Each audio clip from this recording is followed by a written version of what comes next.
صحفي معزوزي خرج البارح وقال ثورة حقيقية وحده ضد المنظومة الفاسدة في الاتحادية.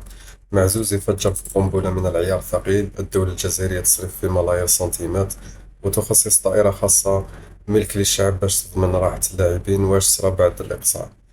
اللاعبين خلاو الطيارة تولي للجزائر فارغة.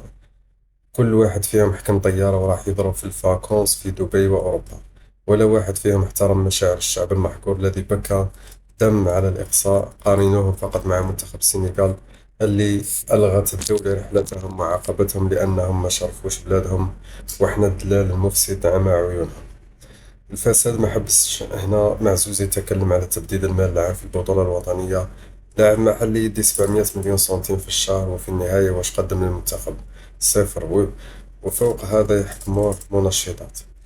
وهنا لازم نتفكروا الكيل بمكيالين. تشفاو على الكابتن جمال بالماضي، كانوا يحطوا له 50 ميكروفون في وجهه ويحاربوه إعلاميا باش يخرجوه من الباب الضيق لأنه كان رجل وجزائري حار وضيق لهم مصالحهم الشخصية. بينما بيتكوفيتش يغلط تكتيكيا، يدير سبوتات عيني عينك مع مساعديه نغيز اللي كان متواضع وساكت، ومع ذلك الإعلام حاط له ميكروفون واحد ويطبطبوا